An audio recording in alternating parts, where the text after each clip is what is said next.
여러분 안녕하십니까? NBS 투데이입니다.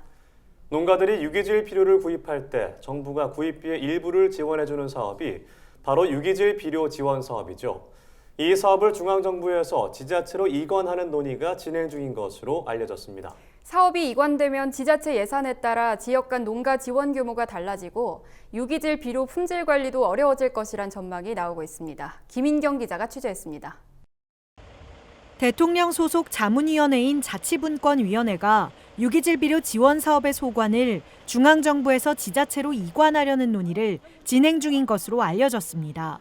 업계와 농민단체에 따르면 이르면 내년부터 사업이 지자체로 이관될 수 있다는 전망이 나오고 있습니다.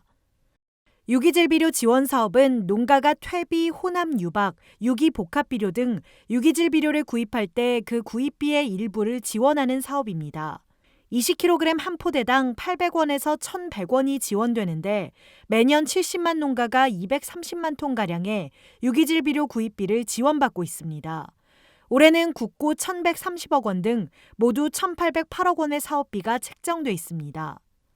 그러나 사업을 지자체로 이관하는 논의가 진행 중이란 소식이 알려지면서 농업계가 술렁이고 있습니다.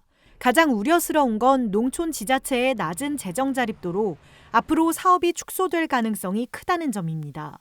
업계에 따르면 사업 이관 후 5년간은 국고로 지방비를 보전하지만 그 이후에 대해서는 명확한 계획이 세워지지 않은 상황. 한국농업경영인 중앙연합회는 성명서를 발표하고 국비 지원분만큼의 지자체 예산이 추가로 마련돼야 하는데 재정 자립도가 낮은 농촌 지자체는 자체적인 예산 증액이 어려울 것이 불보듯 뻔하다고 지적했습니다. 전문가들의 의견도 동일합니다. 유기질 비료라는 것은 농토를 농지답게 만들기 위해서 하는 사업이잖아요. 그거는 지방별로 어떤 특성 있게 해고 자시고 하는 문제가 아니잖아요. 대한민국의 농지 자체를 농지로서 보존해서 미래 농업을 보장하자 뭐 이런 의미거든. 그런 의미로 본다면 지방자치단체로 내려보낸다는 건 안 맞지. 지자체로 내려가면 예산이 제대로 지금같이 반영이 될지 어쩔지도 모르겠고. 축산업 규모가 큰 지자체의 경우 축분 처리가 어려워질 것이란 전망도 나옵니다.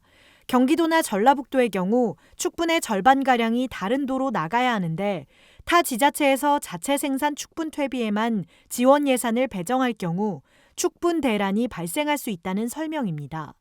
비료가 모자라는 도가 있을 거고 남는 도가 있을 거 아니에요? 그러면 이제 남는 도에서 모자란 도로 해서 수급의 밸런스가 맞아지고 있어요. 근데 지자체를 넘어가면 이제 자기 지역에서 한 것만 주려고 하겠죠. 한 절반이 이제 파도로 가야 되는데 축분의 수급에 문제가 생기면 축분 처리에 대란이 일어날 가능성이 있어요. 아울러 유기질 비료의 전문적인 품질 관리 저하, 다른 지역에서 생산된 유기질 비료를 구입할 기회가 줄어드는 농가 선택권 약화, 비료 산업의 건전 경쟁 저하 등이 우려된다고 업계와 농민단체는 입을 모읍니다. 친환경 농업, 경축 순환 농업을 위해 유기질 비료를 사용해오던 농가들이 직간접적 피해를 입지 않도록 자치분권위원회 차원의 재검토가 시급해 보입니다. NBS 김인경입니다.